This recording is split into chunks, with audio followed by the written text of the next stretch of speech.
സദാശിവസമാരംഭാം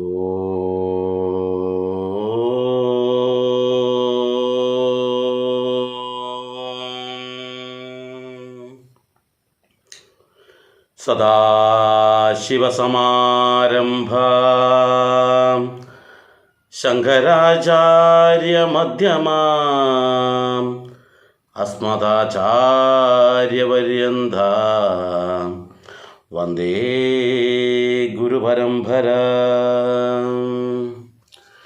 പ്രിയ കുടുംബാംഗങ്ങളെ, ഞാനിന്ന് നമ്മുടെ സജ്ജനങ്ങൾക്ക് മുന്നിലേക്ക് കൊണ്ടുവരുന്ന വിഷയം 28 നരകങ്ങളെക്കുറിച്ച് വർണ്ണിക്കാനാണ്. നമുക്കറിയാം, ഈ നരകം എന്നൊക്കെ പറഞ്ഞുകൊണ്ടാണ് പണ്ട് കാലങ്ങളിൽ കൊച്ചു കുട്ടികളെ തെറ്റ് ചെയ്യുന്നതിൽ നിന്നും പിന്തിരിപ്പിച്ചിരുന്നത്. ആ നരകത്തിൻ്റെ ഭീകരമായിട്ടുള്ള കാഴ്ചകൾ നമ്മൾ കുട്ടികൾക്ക് പറഞ്ഞു കൊടുക്കും. അതുകൊണ്ട് തന്നെ പണ്ട് കാലങ്ങളിൽ ഇത്തരത്തിലുള്ള കുറ്റകൃത്യങ്ങൾ വളരെ കുറവായിരുന്നു. എന്നാൽ നോക്കൂ നിങ്ങൾ, ഇന്ന് ഏതൊക്കെ തരത്തിലുള്ള കുറ്റകൃത്യങ്ങളാണ് ആൾക്കാർ ചെയ്യുന്നത്. സ്വന്തം അമ്മയെപ്പോലും പീഡിപ്പിക്കാൻ തയ്യാറാകുന്ന കുട്ടികളും, ആ കാമുകനോടുള്ള പ്രേമാധിക്യത്താൽ സ്വന്തം കുട്ടിയെ പാറമടയിലേക്ക് എറിഞ്ഞു കൊല്ലാൻ പോലും തയ്യാറാകുന്ന അമ്മമാരും ഉള്ള ഒരു സ്ഥലമായി നമ്മുടെ കേരളം മാറിക്കഴിഞ്ഞു. എന്തുകൊണ്ടാണ് ഇത്തരത്തിൽ നമ്മുടെ നാടിലെ ജനങ്ങൾ അധപ്പതിച്ചു പോയത് എന്നതിനെക്കുറിച്ച് നമ്മൾ കൃത്യമായിട്ട് മനസ്സിലാക്കേണ്ടതുണ്ട്. അതിൽ പ്രധാനമായ കാരണം, നമ്മൾ നമ്മുടേതായിട്ടുള്ള ഗ്രന്ഥങ്ങളോ അല്ലെങ്കിൽ ആചാര്യന്മാരിൽ നിന്നുള്ള സദ്ഭാഷണങ്ങളോ കേൾക്കാൻ തയ്യാറാകുന്നില്ല, അല്ലെങ്കിൽ ഗ്രന്ഥങ്ങൾ വായിക്കാൻ തയ്യാറാകുന്നില്ല എന്നുള്ളതാണ്. നമ്മുടെ ഗ്രന്ഥങ്ങളിൽ വളരെ കൃത്യമായിട്ട് വിവരിക്കുന്ന ഒരു കാര്യമാണ്, ജീവിച്ചിരിക്കുമ്പോൾ നമ്മൾ ചെയ്യുന്ന പാപകർമ്മങ്ങളുടെ ഫലം അത് നമുക്ക് ലഭിക്കും എന്നുള്ളത്. താൻ നിരന്തരം ചെയ്യുന്ന കർമ്മത്തിൻ്റെ ഫലം താൻ അനുഭവിച്ചിടുകന്നേ വരുമെന്ന് രാമായണത്തിൽ പറഞ്ഞത് മാത്രം നമ്മൾ കേട്ടു. പക്ഷേ അതിൻ്റെ ഫലം എന്തായിരിക്കും എന്ന് വിവരിക്കുന്ന മറ്റു ഭാഗങ്ങളിലേക്ക് നമ്മൾ കടന്നിട്ടില്ല. നമ്മൾക്കറിയാം, ശ്രീമദ് മഹാഭാഗവതത്തിൽ പരീക്ഷത്ത് മഹാരാജാവ് ശുഖബ്രഹ്മർഷിയോട് ചോദിക്കുന്നുണ്ട്. എന്താണെന്നറിയോ? ഈ ചതുർദശ ലോകത്ത് എന്ന് വെച്ചാൽ ഈ 14 ലോകത്തിൽ ഈ നരകം എന്ന് പറയുന്നത് എവിടെയാണ് എന്ന് ചോദിക്കുമ്പോൾ, മാത്രമല്ല അവിടെ എത്ര തരം നരകങ്ങളുണ്ട് എന്ന് ചോദിക്കുമ്പോൾ അദ്ദേഹം വിവരിച്ചു കൊടുക്കുന്ന ഭാഗമുണ്ട്. എന്നാൽ ഇന്ന് സപ്താഹങ്ങളിലടക്കം പലരും ആ ഭാഗം വിട്ടുപോകുന്നു, പറയുന്നില്ല എന്നുള്ളതാണ് യാഥാർത്ഥ്യം. ഈ കാര്യങ്ങൾ പറഞ്ഞു കൊടുക്കുമ്പോൾ അവർക്ക് മനസ്സിലാക്കാൻ പറ്റും, ഞാൻ ഈ ജീവിച്ചിരിക്കുന്ന കാലഘട്ടത്തിൽ ഏതൊക്കെ തെറ്റുകൾ ചെയ്യുന്നുണ്ടോ അതിനനുസരിച്ചിട്ടുള്ള ദുരിതമാണ് എനിക്ക് അടുത്ത ജന്മത്തിൽ നമുക്ക് ലഭിക്കുന്നത് എന്ന് അവർക്ക് ബോധ്യം വരും. അല്ലെങ്കിൽ അടുത്ത ജന്മം എനിക്ക് ശ്രേഷ്ഠമായ ജീവിതം ലഭിക്കണമെന്നുണ്ടെങ്കിൽ ഞാൻ ഈ ജീവിതത്തിൽ എങ്ങനെയാണ് ജീവിക്കേണ്ടതെന്ന് അവർ പറഞ്ഞു തരുന്നുണ്ട്. അവിടെയാണ് നമ്മുടെ ഈ പുരാണ ഗ്രന്ഥങ്ങളുടെ പ്രസക്തി. മനുഷ്യനെ നേരായ വഴിക്ക് നയിക്കാനാണ് പുരാണ ഗ്രന്ഥങ്ങൾ. ഇവിടെ ഈ ഭാഗവതത്തിൽ മാത്രമല്ല ഈ ഒരു കാര്യങ്ങൾ പറയുന്നത്. നമ്മൾക്കറിയാം, ശങ്കരാചാര്യർ എഴുതിയിട്ടുള്ള വേദാന്ത സൂത്രരൂപം എന്ന് പറയുന്നൊരു പുസ്തകമുണ്ട്. അതുപോലെ തന്നെ ഗരുഡ പുരാണമുണ്ട്. ദേവീ ഭാഗവതത്തിൽ അഷ്ടമസ്കന്ധത്തിൽ, അതുപോലെ വിഷ്ണു പുരാണത്തിൽ ഒക്കെ തന്നെ ഈ നരകത്തിനെ കുറിച്ച് പറയുന്നുണ്ട്. ഒരുവിധം പുണ്യഗ്രന്ഥങ്ങളിലൊക്കെ നമ്മുടെ സനാതനധർമ്മ വിശ്വാസികളെ ഉദ്ധരിക്കുന്നതിന് വേണ്ടി, ഉയർത്തിക്കൊണ്ടുവരുന്നതിന് വേണ്ടി, അവരെ ശ്രേഷ്ഠന്മാരാക്കുന്നതിന് വേണ്ടിയാണ് ഇത്തരത്തിലുള്ള പുണ്യഗ്രന്ഥങ്ങളിലൂടെ നമുക്ക് പറഞ്ഞു തരുന്നത്.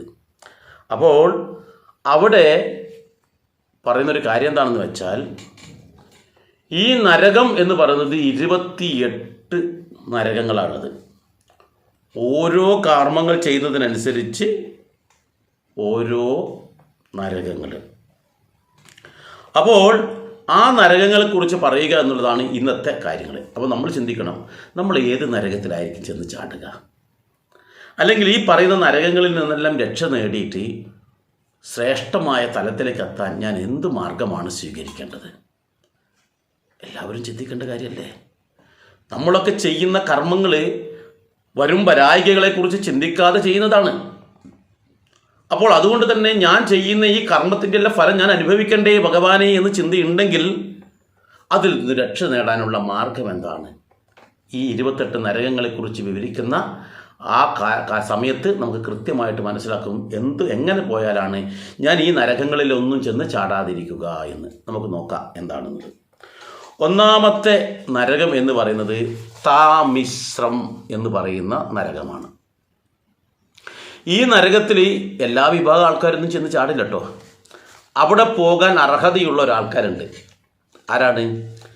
അന്യൻ്റെ സ്വത്ത്, അർഹതയില്ലാത്ത മറ്റൊരാളുടെ സ്വത്ത് നമ്മൾ തട്ടിയെടുത്തു ഫലപ്രയോഗത്തിലൂടെയോ മറ്റെങ്ങനെയെങ്കിലും.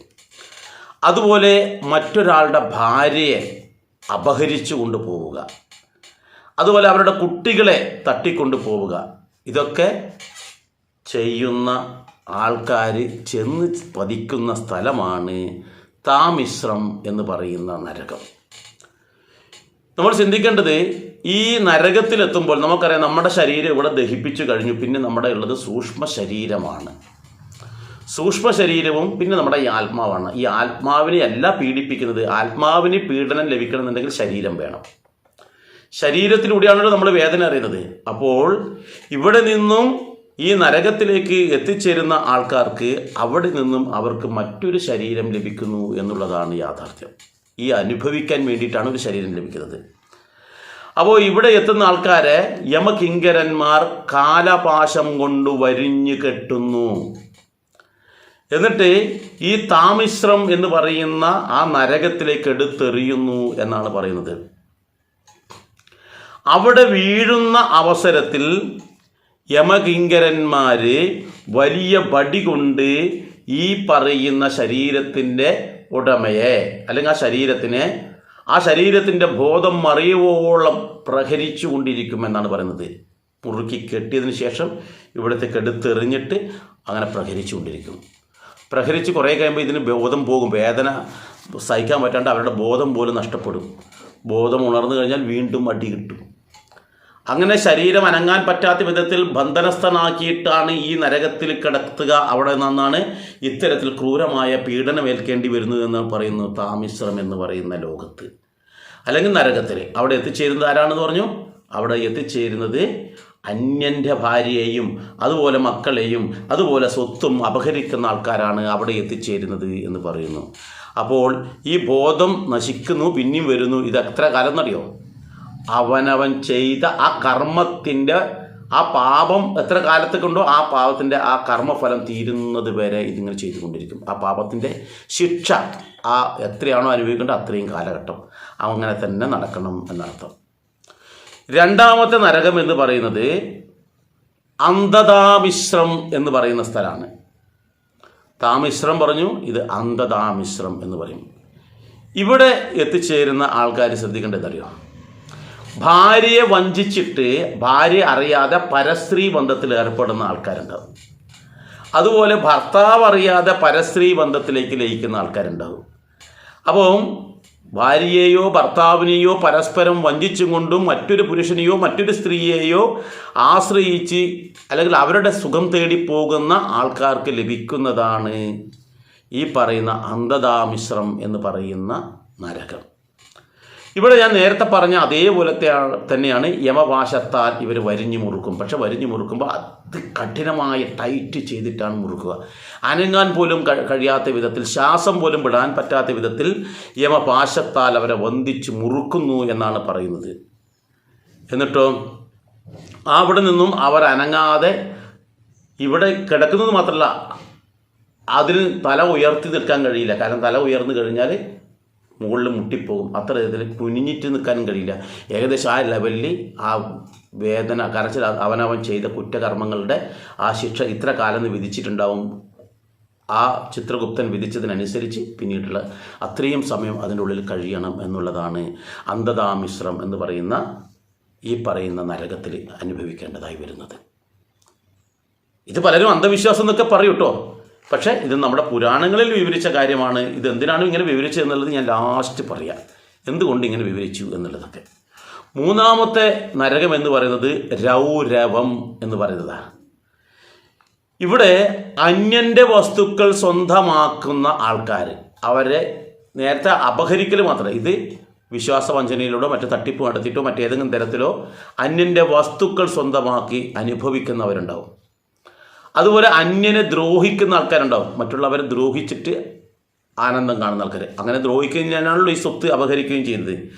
ഇങ്ങനെയുള്ള ആൾക്കാരെയാണ് രൗരവം എന്ന് പറയുന്ന നരകത്തിലേക്ക് കൊണ്ടുവിടുന്നത്, മൂന്നാമത്തെ നരകം. അവിടെ എത്തിക്കഴിഞ്ഞാൽ അവിടെ രുരു എന്ന് പറയുന്ന സർപ്പങ്ങളാണുള്ളത്. എന്ന് വെച്ചാൽ നമ്മൾ അവിടെ എത്തിക്കഴിഞ്ഞാൽ ആ നമ്മുടെ ശരീരം സർപ്പത്തിൻ്റെ ശരീരമാണ് ലഭിക്കുക. അപ്പോൾ ഈ സർപ്പത്തിൻ്റെ ശരീരം ലഭിക്കുമ്പോൾ ആ സർപ്പത്തിൻ്റെ പേരാണ് രുരു എന്നാണ് അവിടെയുള്ള എല്ലാ സർപ്പത്തിനെയും പറയുന്നത്. അപ്പോൾ ഇങ്ങനെ ഇവിടെ എത്തിയിട്ടുള്ള ഈ സർപ്പങ്ങൾ ഒരുപാടുണ്ടാവും. ഈ സർപ്പങ്ങൾ നമ്മൾക്കും കിട്ടുന്ന രൂപം എന്താണ്? സർപ്പമാണ്.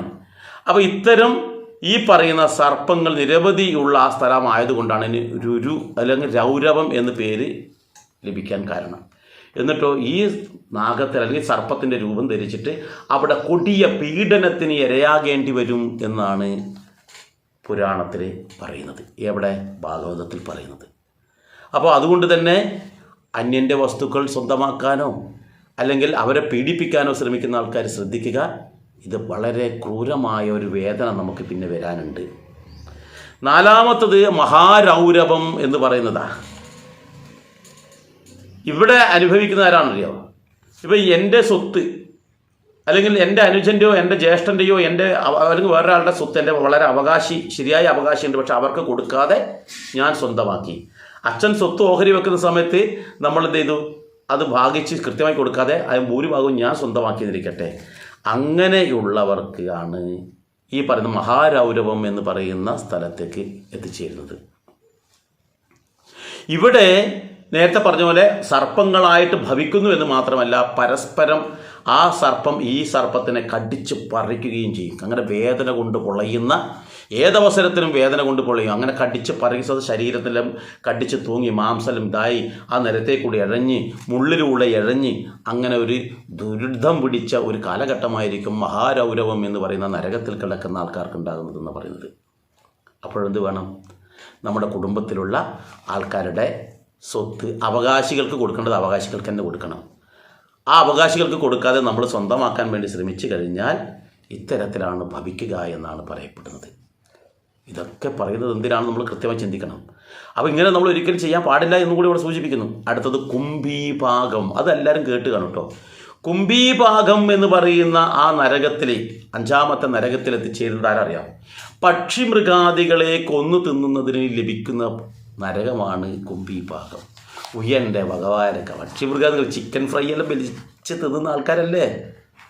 ചിക്കൻ ഫ്രൈ തിന്നുന്നു, അതുപോലെ തന്നെ മട്ടൻ ഫ്രൈ തിന്നുന്നു, മത്സ്യമാംസാദികൾ കഴിക്കുന്നു. ഇതൊക്കെ നമ്മൾ കഴിക്കുന്നില്ലേ? അപ്പോൾ അതിനെ കൊന്നു തിന്നുന്ന ആൾക്കാർക്ക് ലഭിക്കുന്നതാണ് ഈ പറയുന്ന കുംഭീഭാഗം എന്ന് പറയുന്ന നരകം. ഇവിടെ എങ്ങനെ ശിക്ഷ എന്നറിയോ? ഇവിടെ വലിയ പാത്രത്തിൽ ഇങ്ങനെ എണ്ണ തിളപ്പിക്കുമെന്നാണ് പറയുന്നത്. അത് നമ്മൾ പണ്ട് കുട്ടികൾക്ക് പറഞ്ഞു കൊടുത്തിട്ടുള്ളതാണ്. ആ എണ്ണ തിളപ്പിക്കുന്നതിനകത്തേക്ക് ഈ പറയുന്ന ആൾക്കാർക്ക് ഒരു ഈ ശരീരം കൊടുത്തിട്ട് അതിലേക്ക് ഇടും. അവിടെ ഇങ്ങനെ വെന്ത് പടയുന്ന അവസരത്തിൽ വീണ്ടും അതിനെ വെളിയിലേക്ക് എടുക്കും, വീണ്ടും അങ്ങനെ ഇടും. അങ്ങനെ ഈ പക്ഷി മൃഗാദികൾക്ക് എത്ര രോമങ്ങളുണ്ടോ അത്രയും തവണ, നമ്മൾ കൊന്നു തിന്ന പക്ഷി മൃഗാദികളുടെ രോമത്തിൻ്റെ എണ്ണത്തിനനുസരിച്ച് അത്രയും തവണ ഈ പറയുന്ന നരകത്തിൽ കിടക്കണമെന്നാണ് പറയുന്നത്. അപ്പോൾ കുംഭീഭാഗത്തിലേക്ക് പോകാതിരിക്കണമെങ്കിൽ നമ്മൾ പക്ഷി മൃഗാദികളെ കൊന്നു തിന്നരുത് എന്ന് പറയപ്പെടുന്നു. അപ്പോൾ ചില ആൾക്കാർ ചിന്തിക്കും, ഞാൻ കൊല്ലുന്നില്ല, വേറെ ആൾ കൊന്നതല്ലേ ഞാൻ തിന്നുന്നത് എന്ന് ചിന്തിക്കുന്നുണ്ടാവും ചില ആൾക്കാർ. പക്ഷെ ഇവിടെ കൊന്നു തിന്നുന്നത് എന്നാണ് പുരാണത്തിൽ പറഞ്ഞിട്ടുള്ളത്. അപ്പോൾ കൊന്നു തിന്നാൻ കാരണം എന്താ? നമ്മൾ വാങ്ങുന്നത് കൊണ്ടല്ലേ അവർ കൊല്ലുന്നത്. അപ്പോൾ അതിനും നമ്മൾ കാരണക്കാരല്ലേ? അവിടെ നിൽക്കട്ടെ. ആറാമത്തത് കാലസൂത്രം എന്ന് പറയുന്ന നരകമാണ്. ഈ നരകത്തിൻ്റെ പ്രത്യേകത എന്താ അറിയോ? അവിടെ അസഹ്യമായിട്ടുള്ള ചൂടാണ്. അസഹ്യമായിട്ടുള്ള ചൂടിൽ ചുട്ടുപൊള്ളുന്ന ഒരു സ്ഥലമാണ് ഈ പറയുന്ന കാലസൂത്രം എന്ന് പറയുന്ന നരകം. ഇവിടെ മാതാപിതാക്കളെ ബഹുമാനിക്കാത്ത ആൾക്കാർ, ഞാൻ ആദ്യം പറഞ്ഞു, അവരുടെ സ്വത്ത് തട്ടിയെടുക്കുക, അവരെ ബഹുമാനിക്കാതിരിക്കുക, അവരെ പീഡിപ്പിക്കുക, മാനസികമായിട്ട് വിഷമിപ്പിക്കുക, അങ്ങനെ മാതാപിതാക്കളെയോ ഗുരുജനങ്ങളെയോ, ഗുരു എന്ന് പറഞ്ഞാലാണ് നമുക്ക് ഏറ്റവും ശ്രേഷ്ഠമായി എല്ലാ കാര്യങ്ങളും പറഞ്ഞു തരുന്നതാണ്, ആ ഗുരുവിനെയോ മാതാപിതാക്കളെയോ ബഹുമാനിക്കാത്ത ആൾക്കാർക്ക്, അവരെ ദ്രോഹിക്കുന്ന ആൾക്കാരാണ് ഇവിടെ എത്തിച്ചേരുന്നത് എന്നാണ് അർത്ഥം. ഇവിടെ അസഹ്യമായിട്ടുള്ള ചൂടാണ്. നമുക്കറിയാം, അല്പനേരം നമ്മൾ ഒരു സ്ഥലത്ത് ഇരിക്കുമ്പോൾ തന്നെ ചൂടുണ്ടെങ്കിൽ ഉടനെ ഫാൻ ഇട്ടിട്ടിരിക്കേണ്ടി വരും. അപ്പോൾ അസഹ്യമായിട്ടുള്ള ചൂടിൻ്റെ നടുവിൽ നമ്മൾ കഴിച്ചു കൂട്ടുമ്പോൾ നമുക്ക് ഭ്രാന്താവസ്ഥയിലേക്കായി പോകും. ഇതുകൂടാതെ അവിടെ ഇരുന്ന് ചമ്മട്ടി കൊണ്ടുള്ള അടി വേറെയും ഉണ്ടാവും കേട്ടോ. ഈ അസഹ്യമായ ചൂടിലാണ് ഇതുണ്ടാകുന്നത് എന്നർത്ഥം. അപ്പം ആ നരകത്തിൽ പോകാതിരിക്കണമെന്നുണ്ടെങ്കിൽ നമ്മളെന്ത് വേണം? മാതാപിതാക്കളെയൊക്കെ ബഹുമാനിക്കുക, അവരെ പൂജിക്കുക. നമ്മൾ അവരോട് ചെയ്താൽ മാത്രമേ നമ്മുടെ മക്കൾ നമ്മളോട് ചെയ്യൂ. നമ്മുടെ മക്കൾക്ക് നമ്മളിത് പറഞ്ഞു കൊടുക്കുകയാണ്, നിങ്ങൾ ഇങ്ങനെ ചെയ്യരുത്, മാതാപിതാക്കളേക്ക് ഇങ്ങനെ സ്നേഹിക്കണം, ബഹുമാനിക്കണം, ആദരിക്കണം എന്ന് പറയുകയും നമ്മളത് ചെയ്തു കൊടുക്കുകയും ചെയ്യുമ്പോൾ നമ്മുടെ കുട്ടികൾ എന്ത് ചെയ്യും? അത് കണ്ട് അതേപോലെ വളരാൻ വേണ്ടി തയ്യാറാകും. അപ്പോൾ അതിന് വേണമെന്നുണ്ടെങ്കിൽ നമ്മളെന്ത് വേണം? ഈ കാര്യം അവർക്ക് പറഞ്ഞു കൊടുക്കണം. ഇങ്ങനെയാണുള്ളത്, ഇത് പറഞ്ഞു കൊടുക്കുന്നതുകൊണ്ട് ഇത് കഥയാണോ എന്തും ആവട്ടെ, പക്ഷേ ഈ ഒരു ഭയാനകമായിട്ടുള്ള ചിന്ത അവരുടെ മനസ്സിലുണ്ടാകുമ്പോൾ അവരെന്ത് ചെയ്യും? അച്ഛൻ്റെയും അമ്മയുടെയും നേർക്ക് മോശമായ ഒരു വാക്കുപോലും ഉച്ചരിക്കില്ല. പക്ഷെ എന്ത് വേണം? ഇങ്ങനെ നമ്മൾ പറഞ്ഞു കൊടുത്തുകൊണ്ട് മാത്രം കാര്യമില്ല, നമ്മളും അതേപോലെ മാതാപിതാക്കളോട് പെരുമാറണം എന്നർത്ഥം. ഇനി 7ാമത്തെ നരകം അസീപത്രം എന്നാണ് പറയുക, അല്ലെങ്കിൽ അസിതാപത്രം എന്നും പറയാറുണ്ട്. അപ്പോൾ ഈ നരകം എന്ന് പറഞ്ഞാൽ നമ്മുടെ ധർമ്മം ഉപേക്ഷിച്ചിട്ട് പരധർമ്മം സ്വീകരിക്കുന്നവർക്കുള്ളതാണ് ഇത് എന്നർത്ഥം. എന്ന് വെച്ചാൽ മനുഷ്യൻ്റെതായിട്ടുള്ള ധർമ്മമുണ്ട്. മനുഷ്യൻ്റെ ധർമ്മം ചെയ്യാതെ രാക്ഷസീയമായ ധർമ്മം ചെയ്യുന്നത് ആരാണോ അവരൊക്കെ ചെന്ന് പതിക്കുന്നതാണ് അസീപത്രം അല്ലെങ്കിൽ അസിതാപത്രം എന്ന് പറയുന്ന നരകം. ഒരു പോലീസ് ഓഫീസർക്ക് പോലീസ് ഓഫീസറുടേതായ ജോലിയാണ് ചെയ്യേണ്ടത്. വില്ലേജ് ഓഫീസർക്ക് വില്ലേജ് ഓഫീസറുടെ ജോലി ചെയ്യണം. ഒരു അധ്യാപകൻ്റെ ജോലി ചെയ്യണം. ആ അധ്യാപകൻ നേരെ പോലീസിൻ്റെ ജോലി ചെയ്താൽ എന്തായിരിക്കും അവസ്ഥ? നിയമസംരക്ഷണം ഇത് മൊത്തമായിട്ട് തകിടം മറിയും. അപ്പോൾ അതുപോലെ ഇവിടെ മനുഷ്യനായി ജനിച്ച നമ്മൾ മനുഷ്യൻ്റെതായ കർമ്മങ്ങൾ കൃത്യമായി ചെയ്യണം. അപ്പോൾ മറ്റൊരു ജീവജാലങ്ങളെയും ഉപദ്രവിക്കാതിരിക്കണം. അപ്പോൾ ആ ധർമ്മം ഉപേക്ഷിച്ച് പോകരുത്. അതുപോലെ നമുക്ക് പരമ്പരയായിട്ട് നമ്മുടെ ആചാര്യന്മാരും ഗുരുക്കന്മാരും പറഞ്ഞു തന്നിട്ടുള്ള ശ്രേഷ്ഠമായ ധർമ്മമുണ്ട്. ആ ധർമ്മം നമ്മൾ സ്വീകരിക്കണം. അത് ഉപേക്ഷിച്ച് അതിനെതിരെ നടക്കുന്നതും ഇത്തരത്തിലുള്ള നരകത്തിൽ ചെന്ന് ചാടാൻ ഇടയാകും എന്നാണ് പറയപ്പെടുന്നത്. ഇനിയോ 8ാമത്തെ നരകം. 8ാമത്തെ നരകം എന്ന് പറയുന്നത് സൂകരമുഖം എന്നാണ് പറയുന്നത്. ഇത് ധർമ്മം നോക്കാതെ ജീവിക്കുന്ന ആൾക്കാർക്ക്, കാരണം വെച്ചാൽ ധർമ്മം ആണ് ഏറ്റവും പ്രധാനം. ധർമ്മത്തിലൂടെയാണ് നമ്മൾ ജീവിക്കേണ്ടത്. അപ്പോൾ ആ ധർമ്മം ലംഘിച്ചു പോകുന്ന രാജ്യത്തിലെ ഭരണാധികാരിയാക്കും അതുപോലെ ഗൃഹനാഥനാണല്ലോ ധർമ്മം നോക്കിയിട്ട് പോകേണ്ടത്. അയാൾ കല്യാണം കഴിച്ചിട്ട് എന്ത് ചെയ്തു? അദ്ദേഹത്തിൻ്റെ ധർമ്മം കല്യാണം കഴിച്ചു കഴിഞ്ഞാൽ ആ ഭാര്യയെയും മക്കളെയും സംരക്ഷിക്കുക എന്നുള്ളതാണ്. അതിനു പകരം അദ്ദേഹം മദ്യപിച്ചിട്ട് കൂത്താടിയിട്ട് തേരാപ്പാര നടക്കുകയാണെന്നിരിക്കട്ടെ, ആ ധർമ്മം അയാൾ ചെയ്യുന്നുണ്ടോ? അപ്പോൾ ഭർത്താവിൻ്റെ ധർമ്മം അയാൾ ചെയ്യുന്നില്ല. അങ്ങനെ ചെയ്യാതിരിക്കുന്ന സമയത്ത് അങ്ങനെ ഓരോ ആൾക്കാർക്കും ഓരോ ധർമ്മമുണ്ട്. വിദ്യാർത്ഥിക്ക് വിദ്യാർത്ഥിയുടെ ധർമ്മമുണ്ട്. അതുപോലെ ഏതൊരു ജോലിയിലാണുള്ളത് ആ ജോലിയിലുള്ള ധർമ്മം അവർ ചെയ്യണം. കുടുംബനാഥൻ്റെ ധർമ്മം, കുടുംബനാഥയുടെ ധർമ്മം, ഇങ്ങനെയുള്ള ധർമ്മങ്ങൾ അവർ ഉപേക്ഷിച്ച് അല്ലെങ്കിൽ അവരത് ചെയ്യാതെ മറ്റു കാര്യങ്ങളിൽ അല്ലെങ്കിൽ ദുഷ്ടപ്രവർത്തനത്തിൽ ഏർപ്പെടുന്ന ആൾക്കാരാണെന്നിരിക്കട്ടെ, അങ്ങനെയുള്ളവർക്കാണ് ഈ പറയുന്ന സൂകരമുഖം എന്ന് പറയുന്ന നരകത്തിലേക്ക് ചെന്ന് ചാടുക എന്ന് പറയുന്നു. അപ്പോൾ ഇവിടെ എത്തിക്കുന്ന ആൾക്കാർക്ക് എന്താണെന്നറിയോ? അവരെ തല്ലിച്ചതക്കുകയാണ് ചെയ്യുന്നത്. ഇരുമ്പ് വടി കൊണ്ട് തല്ലിച്ചതക്കുന്ന, അവളെ കരിമ്പ് ചതക്കുന്നത് പോലെ ചതക്കും. ചതക്കുന്ന അവസരത്തിൽ അവർക്ക് ബോധമുണ്ട്. നമുക്ക് ബോധം ഉണ്ടാകുന്ന സമയത്തേ ഇത് ചെയ്യും. ബോധം സമയത്ത് പിന്നീട് ബോധം വരെ കാത്തിരുന്ന് അല്ലെങ്കിൽ ബോധം വരുത്തിയിട്ട് വീണ്ടും ചെയ്യും. അതുപോലെ എന്നാണ് പറയുന്നത്. അപ്പോൾ ഈ ശരീരം തരിപ്പണമായി കഴിഞ്ഞാൽ മറ്റൊരു ശരീരം തരും, വീണ്ടും അതുപോലെ സംഭവിക്കുന്നവർക്ക്. കാരണം നമ്മൾ ചെയ്തതിൻ്റെ ഫലം അവിടെ നമുക്ക് അനുഭവിക്കേണ്ടി വരുമെന്ന് പറയുന്നു. 9ാമത്തത് അന്ധകൂപം എന്ന് പറയുന്ന ഒരു നരകമാണ്. ഈ അന്ധകൂപം എന്ന് പറയുന്ന നരകത്തിൽ ചെന്ന് ചാടുന്ന ആൾക്കാർ ആരൊക്കെയാണെന്ന് വെച്ചാൽ, അത് എനിക്ക് തോന്നി ഇപ്പം സമീപകാലത്ത് കുറച്ച് കൂടിയിട്ടുണ്ട്. ഇടക്കാലത്ത് തീരെ ഉണ്ടായിട്ടില്ല അങ്ങനെയുള്ള നരകത്തിൽ പോകുന്ന ആൾക്കാർ. എന്തുകൊണ്ട് വെച്ചാൽ ഈ നരകത്തിൽ പോകുന്ന ആൾക്കാർ വെച്ചാൽ ബ്രഹ്മജ്ഞാനികളെ എന്ന് വെച്ചാൽ, ബ്രാഹ്മണൻ എന്ന് പറയുന്നത് ബ്രഹ്മജ്ഞാനികളെ ആയിട്ടുള്ള ആൾക്കാരെയാണ്, അല്ലാണ്ട് പൂണൂലിട്ടവനെ അല്ല എന്ന് നമ്മൾ ആദ്യം ചിന്തിക്കണം. അപ്പം ബ്രഹ്മജ്ഞാനികളെ, അറിവുള്ളവനെ, കഴിവുള്ളവനെ, ശ്രേഷ്ഠന്മാരായ ആൾക്കാരെ, അതുപോലെ സന്യാസിമാരായ ആൾക്കാരെയൊക്കെ പരിഹസിക്കുകയോ ദ്രോഹിക്കുകയോ ചെയ്യുന്ന ആൾക്കാർ ചെന്ന് ചാടുന്ന സ്ഥലമാണ് ഈ പറയുന്ന അന്ധകൂപം എന്ന് പറയുന്ന സ്ഥലം, അല്ലെങ്കിൽ അന്ധകൂപം എന്ന് പറയുന്ന നരകം. ഇവിടെ ഇരുട്ട് നിറഞ്ഞു കിടക്കുക ഈ നരകത്തിൽ. നരകം എന്ന് പറഞ്ഞാൽ മൊത്തം ഇരുട്ടിലാണ്. അവിടെയാണ് ഈ കൂപം എന്ന് വെച്ചാൽ കിണറുള്ളത്. ഒരു വലിയ കിണറാണ്. അവിടെ ഒന്നല്ല, നിരവധി വലിയ വലിയ കിണറുണ്ട്. അതിലും ഇരുട്ട് നിറഞ്ഞിട്ടുള്ള കിണറാണ് എന്നർത്ഥം. ഈ കിണറിലുള്ളത് എന്താണെന്ന് വെച്ചാൽ ക്രൂര മൃഗങ്ങളുണ്ട്, അതുപോലെ പാമ്പും തേളും തുടങ്ങിയിട്ടുള്ള ഇഴജന്തുക്കൾ നിരവധിയുണ്ട്. അതിൻ്റെ ഉള്ളിലേക്കാണ് ഈ പറയുന്ന വ്യക്തി ചെന്ന് വീഴേണ്ടത്, അല്ലെങ്കിൽ ആ നരകത്തിലാണ് കിടക്കേണ്ടത് എന്നർത്ഥം. അപ്പോൾ അവിടെ കിടക്കുമ്പോഴുള്ള അവസ്ഥ എന്താണ് നമ്മളൊന്ന് ചിന്തിച്ച് നോക്കിക്കോളൂ. അപ്പോൾ പിന്നെ ബാക്കി ഞാൻ പറയേണ്ട ആവശ്യമില്ലല്ലോ. 10ാമത്തതാണ് കൃമിഭോജനം അല്ലെങ്കിൽ സർപ്പദംശനം എന്ന് രണ്ടും കൂടിയിട്ടുള്ള പേരാണ്. കൃമിഭോജനവും സർപ്പദംശനവും അടങ്ങിയിട്ടുള്ള ഒരു നരകം. ഇവിടെ എത്തിച്ചേരുന്നത് ചില പഞ്ചമഹായജ്ഞം നടത്താത്ത ആൾക്കാർ. പഞ്ചമഹായജ്ഞങ്ങളെക്കുറിച്ചൊന്നും ഞാൻ പറയുന്നില്ല കേട്ടോ, അത് ഒരുപാട് കാര്യങ്ങൾ വിവരിക്കാനോട് ഞാൻ പറയുന്നില്ല. എന്നാലും വീട്ടിൽ വരുന്ന അതിഥി ദേവോഭവ എന്ന് കരുതി അതിഥി പൂജ ചെയ്യണം, ദേവപൂജ ചെയ്യണം, മാതാപിതാക്കളെ പൂജിക്കണം, അങ്ങനെ ഒരുപാട് കാര്യങ്ങളുണ്ട് ഈ പഞ്ചമഹായജ്ഞത്തിൽ. അങ്ങനെ ഒന്നും ചെയ്യാത്ത ആൾക്കാർ, വീട്ടിൽ വരുന്ന ആൾക്കാർ ആരായാലും അവരെ ആട്ടി ഓടിക്കുക, അവരോട് മോശമായി പെരുമാറുക, ഇതൊക്കെ അതിഥിയോട് മോശമായി പെരുമാറുന്നതിന് തുല്യമാണ് എന്നർത്ഥം. അതുകൊണ്ട് തന്നെ ഈ അതിഥി പൂജയും ദേവപൂജയും ഒക്കെ ചെയ്യാത്ത ആൾക്കാർ ചെന്ന് ചാടുന്ന സ്ഥലമാണ് ഈ പറയുന്ന കൃമിഭോജനം എന്ന് പറയുന്നത്. അവിടെ എന്താണെന്ന് വെച്ചാൽ എത്തിച്ചേരുന്ന അവർക്കൊരു ശരീരം കൊടുക്കും. ആ ശരീരം അവിടെ നിന്ന് നിലനിൽക്കെ തന്നെ കൃമികൾ വന്നിട്ട് ഈ ശരീരത്തിന് ഇങ്ങനെ ഭക്ഷിക്കാൻ തുടങ്ങുമെന്നാണ് പറയുന്നത്. ആ സമയത്ത് സർപ്പദംശനം, പാമ്പിൻ്റെ കൂട്ടവും ഉണ്ടാവും, പാമ്പും വന്ന് കടിച്ച് പറിക്കുമെന്നാണ് പറയുന്നത്. പക്ഷേ ഈ ശരീരം മുഴുവൻ തന്നെ കൃമികൾ തിന്നു തീർക്കുകയും പിന്നീട് വീണ്ടും ശരീരം തരികയും ചെയ്യും. അപ്പോഴൊക്കെ വേദന കൊണ്ട് പൊളയുന്നൊരവസ്ഥ നമുക്ക് കാണാൻ കഴിയും, അല്ലെങ്കിൽ കേൾക്കാൻ കഴിയുമെന്നാണ് പറയപ്പെടുന്നത്. 11ാമത്തത് തപ്തമൂർത്തി നരകം എന്നാണ്. ഇത് പണവും സ്വർണവും അപഹരിക്കുന്ന കള്ളന്മാരുണ്ടല്ലോ, അവർക്കുള്ളതാണ്. അപ്പോൾ നമ്മൾ ധരിക്കും പണവും സ്വർണവും അപഹരിക്കുക എന്ന് പറഞ്ഞാൽ നമ്മൾ തട്ടിപ്പറിച്ച് കൊണ്ടുപോവുക എന്ന് മാത്രമായിരിക്കും. എന്നാൽ അത് മാത്രമല്ല കേട്ടോ. സ്വർണം എന്ന് പറഞ്ഞാൽ നമ്മൾ ബാങ്കിൽ പണയം വെച്ചിട്ട് അവിടെ മുക്കുപണയം സാധനം വെച്ചിട്ട് തട്ടിയെടുക്കുന്ന ആൾക്കാരുണ്ട്, അവരും അതിൽ പെട്ടു. എല്ലാം തട്ടിപ്പറിച്ച് കൊണ്ടുപോകുക മാത്രമല്ല, അതും അപഹരണം തന്നെയാണ്. പണം അപഹരിക്കുക എന്ന് പറയുമ്പോൾ നമ്മളോട് പല കാര്യങ്ങളും പറ്റിച്ചിട്ട് നമ്മുടെ അടുത്ത് കൊണ്ടുപോകുന്ന ആൾക്കാരുണ്ട്. ബലം പ്രയോഗിച്ചിട്ട് മാത്രമല്ല, മറ്റു പലതരത്തിലും.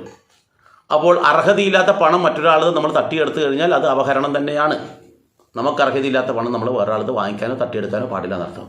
അപ്പോൾ അങ്ങനെയുള്ള ആൾക്കാർ ചെന്ന് ചാടുന്ന സ്ഥലമാണ് തപ്തമൂർത്തി എന്ന് പറയുന്ന നരകം. ഈ നരകം ഇരുമ്പ് കൊണ്ട് നിർമ്മിച്ചതാണെന്നാണ് പറയുന്നത്. അപ്പോൾ ഈ ഇരുമ്പ് കൊണ്ട് നിർമ്മിച്ച ഇതിൻ്റെ ഉള്ളിൽ വലിയൊരു അഗ്നികുണ്ഡമുണ്ട്. ആ അഗ്നികുണ്ഡത്തിലാണ് കൊണ്ട് തള്ളുക. അപ്പോൾ ഈ ഇരുമ്പ് കൊണ്ട് നിർമ്മിച്ച ഇവിടെ മുഴുവൻ തന്നെ ചുട്ടുപൊഴുത്തിട്ടുണ്ടാവും. അതിൻ്റെ ഉള്ളിലുള്ള അഗ്നികുണ്ഡത്തിൽ കൊണ്ടുവന്ന് ചെന്ന് ഇടും. എന്നിട്ട് ചുട്ടെടുക്കും പോലെ ജീവൻ പോകില്ല കേട്ടോ. നമുക്ക് മനുഷ്യനായിരിക്കും സ്ഥലത്ത് ജീവൻ പോകും, പക്ഷെ അവിടെ ജീവൻ പോയതിന് ശേഷം തൽക്കാലം ശരീരം തരുന്ന വേദന സഹിക്കാൻ വേണ്ടിയിട്ട് അപ്പോൾ ആ ചുട്ടുപൊള്ളുന്ന അഗ്നികുണ്ഡത്തിലേക്ക് എടുത്തെറിയും. അവിടെ നിന്നാണ് നമ്മളിത് അനുഭവിക്കേണ്ടത് എന്നർത്ഥം.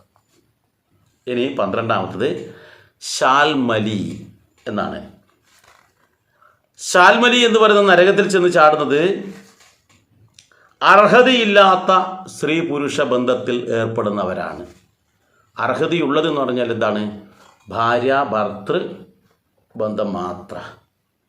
അതിന് പകരം അർഹതയില്ലാത്ത ആൾക്കാർ, ചില ആൾക്കാർ മകളെ വരെ ഇതാക്കുന്നുണ്ട്, എന്നുവെച്ചാൽ ലൈംഗിക പീഡനത്തിന് ഇരയാക്കുന്നുണ്ട്. സ്വന്തം മക്കളെപ്പോലും, ആൺമക്കളെപ്പോലും പീഡിപ്പിക്കുന്ന അമ്മമാരുമുണ്ട്. ഇന്നത്തെ കാലഘട്ടം അങ്ങനെയാണ്. ഇത് കൂടാതെ മറ്റു പിഞ്ചു കുട്ടികളെ പീഡിപ്പിക്കുന്ന ആൾക്കാരുണ്ട്. ഉറങ്ങിക്കിടക്കുമ്പോൾ പോലും എടുത്തുകൊണ്ടുപോയി പീഡിപ്പിക്കുന്ന കാമഭ്രാന്തന്മാരുണ്ട്. അങ്ങനെ അർഹതയില്ലാത്തതിനെ കാമിക്കുകയോ അല്ലെങ്കിൽ ലൈംഗിക വീഴ്ചയ്ക്ക് തയ്യാറാകുന്ന ആൾക്കാർ ചെന്ന് പതിക്കുന്നതാണ്. അത് സ്ത്രീയായാലും പുരുഷനായാലും അതാണ് ഈ പറയുന്ന ശാൽമലി എന്ന് പറയുന്ന നരകം. ഇവിടെയും എന്താണെന്ന് വെച്ചാൽ ഇരുമ്പ് കൊണ്ട് നിർമ്മിച്ച ഒരു പുരുഷൻ്റെയും ഒരു സ്ത്രീയുടെയും രൂപം ഉണ്ടാവും അവിടെ. ഈ ഇരുമ്പ് കൊണ്ട് നിർമ്മിച്ച സ്ത്രീ പുരുഷ രൂപം, ഇപ്പം ഞാനാണ് ഒരു കുട്ടിയെ അല്ലെങ്കിൽ അർഹതയില്ലാത്ത ഒരു ഇതിനെ പീഡിപ്പിച്ചതെങ്കിൽ അല്ലെങ്കിൽ അതിനെ പ്രാപിച്ചതെങ്കിൽ അല്ലെങ്കിൽ അങ്ങനെയുള്ള ബന്ധത്തിൽ ഏർപ്പെട്ടതെങ്കിൽ ആ ഇരുമ്പ് രൂപത്തിലുള്ള സ്ത്രീ രൂപത്തിനെ ആലിംഗനം ചെയ്യാൻ വേണ്ടിയിട്ടാണ് നിർമ്മിക്കുക. അത് ചുട്ടുപഴുത്തിട്ടുണ്ടാവുക. അത് സ്ത്രീയാണെങ്കിൽ പുരുഷൻ്റെതായിട്ടുള്ള ഒരു രൂപം ഉണ്ടാവും. ആ രൂപത്തിനാണ് ആലിംഗനം ചെയ്യേണ്ടത്. അതും ചുട്ടുപഴുത്ത് കിടക്കുന്നുണ്ടാവും. അപ്പോൾ അതിനെ ആലിംഗനം ചെയ്ത് നിൽക്കുക എന്ന് മാത്രമല്ല, ആ അവസരത്തിൽ ക്രൂരമായിട്ടുള്ള പീഡനവും ചാട്ടവാറ് കൊണ്ട് അല്ലെങ്കിൽ ചമ്മട്ടി കൊണ്ടുള്ള അടിയും നമ്മൾ ഏൽക്കേണ്ടതായി വരുന്നു എന്നുള്ളതാണ് ശാൽമലി എന്ന് പറയുന്ന നരകത്തിലുള്ള അവസ്ഥ. ഇനിയോ 13-ാമത്തത് വജ്രകണ്ടകശാലി എന്ന് പറയുന്ന നരകം. ഇവിടെ വരുന്നത് എന്താണെന്ന് വെച്ചാൽ, നമുക്കറിയാം സാധാരണ വളർത്തു മൃഗങ്ങളുണ്ടല്ലോ ഇഷ്ടം പോലെ. ഈ വളർത്തു മൃഗങ്ങളായിട്ടുള്ള സാധു മൃഗങ്ങളെ, ശാന്ത സ്വഭാവമായിട്ടുള്ള ഏത് മൃഗത്തിനെയും പീഡിപ്പിക്കുന്നവർക്ക് ലഭിക്കുന്നതാണ് ഈ പറയുന്ന നരകം. അതുകൊണ്ടാണ് ഒരു മൃഗങ്ങളെയും ദ്രോഹിക്കാൻ പാടില്ല എന്ന് പറയുന്നത്. ഇതൊക്കെ എല്ലാ മൃഗങ്ങളെയും സ്നേഹിക്കാനും ഇതാക്കാനും വേണ്ടിയിട്ട് പറയുന്നതാണ്. അപ്പോൾ വളർത്തു മൃഗങ്ങളെ ഏതെങ്കിലും ചെയ്തു കഴിഞ്ഞാൽ അല്ലെങ്കിൽ മൃഗങ്ങളെ ദ്രോഹിച്ചു കഴിഞ്ഞാൽ കിട്ടുന്നതാണ് ഇത്. ഇവിടെ എന്താണെന്ന് വെച്ചാൽ, ഇതേപോലെയുള്ള മൃഗങ്ങളെ ഇരുമ്പ് കൊണ്ട് നിർമ്മിച്ചിട്ടുണ്ടാകും. അപ്പോൾ ഇരുമ്പ് കൊണ്ട് നിർമ്മിച്ച് അത് ചുട്ട് പഴുത്തിട്ടും ഉണ്ടാവും. ഇതിൻ്റെ മുകളിൽ വജ്ര സൂചികൾ പോലെ നിറയെ സൂചികളായിരിക്കും, രോമങ്ങൾ പോലെ സൂചികൾ നിറഞ്ഞു കിടക്കുന്നുണ്ടാവും. എന്നിട്ട് ഇതിനെ ആലിംഗനം ചെയ്യണം എന്നുള്ളതാണ് പ്രധാനമായിട്ടും. എന്നിട്ടോ ഈ അവസരത്തിൽ അതിനോട് ആലിംഗനം ചെയ്ത് നിർത്തുന്ന അവസരത്തിൽ ചമ്മട്ടി കൊണ്ടുള്ള അടിയും തൊഴിയും ഒക്കെ ഇവരെ ഏറ്റുവാങ്ങേണ്ടതായിട്ടും വരുന്നു. അതും ചുട്ടുപഴുത്തിരിക്കുന്നതാണ് എന്നും കൂടി ഇവിടെ പറയുന്നു. അപ്പോൾ അതും മനുഷ്യനെ നേരായ വഴിക്ക് കൊണ്ടുവരാൻ വേണ്ടിയാണ് ഇതൊക്കെ പറയുന്നത്. 14-ാമത്തെ നരകമാണ് വൈതരണി എന്ന് പറയുന്നത്. ഈ വൈതരണി എന്ന് പറയുന്നത് ശാസ്ത്രവിധികളെ അവഗണിക്കുന്ന ആൾക്കാരുണ്ടാവും. കാലാകാലങ്ങളായിട്ട് ഒരു നിയമമുണ്ടാവും, ആ നിയമത്തിനെ ലംഘിക്കുന്ന ആൾക്കാർ.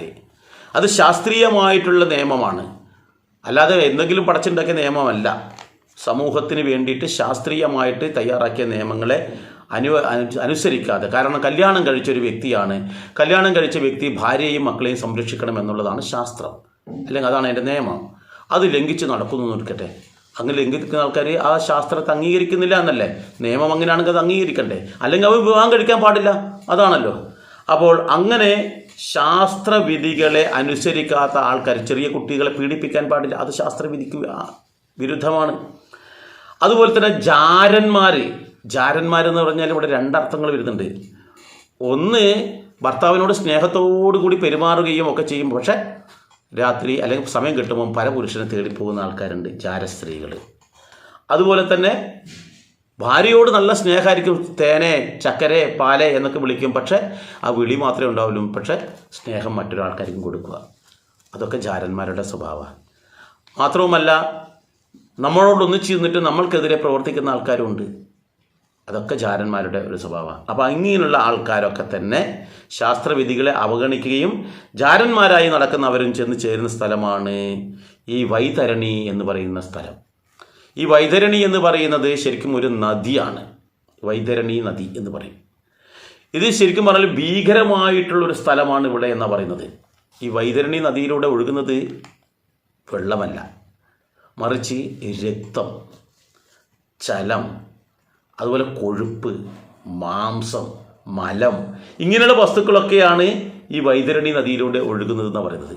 അപ്പോൾ ഇത്തരത്തിൽ ജാരന്മാരായിട്ടും ശാസ്ത്രത്തിനനുസരിച്ച് ജീവിക്കാതെ നടക്കുന്ന ആൾക്കാരൊക്കെ ചെന്നിട്ട് അവിടെ എത്തിക്കഴിഞ്ഞാൽ യമകിങ്കരന്മാരെ ഇവരെ തൂക്കിയെടുത്ത് അതിലേക്ക് എറിയും.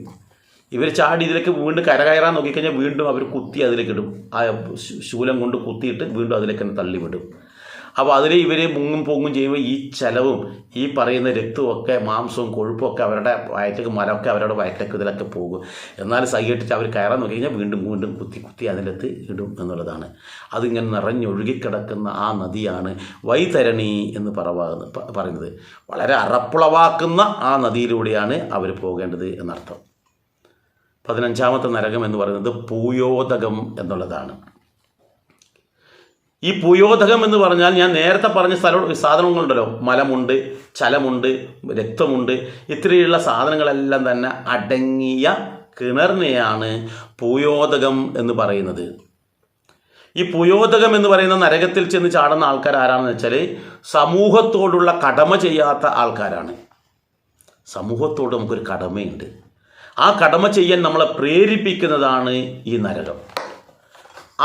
ഇത് ചെയ്യാതെ നിന്ന് കഴിഞ്ഞാൽ, ഉദാഹരണത്തിന് ഇപ്പോൾ നമ്മൾ സമൂഹത്തിൽ നിങ്ങൾ പോകുന്ന അവസരത്തിൽ പെട്ടെന്ന് ഒരാൾ അപകടത്തിൽപ്പെട്ടു, ആ അപകടത്തിൽപ്പെട്ട ആൾക്കാരെ കാണാത്ത ഭാവത്തിൽ പോയി, അത് സമൂഹത്തോട് ചെയ്യുന്ന ദോഷമാണ്.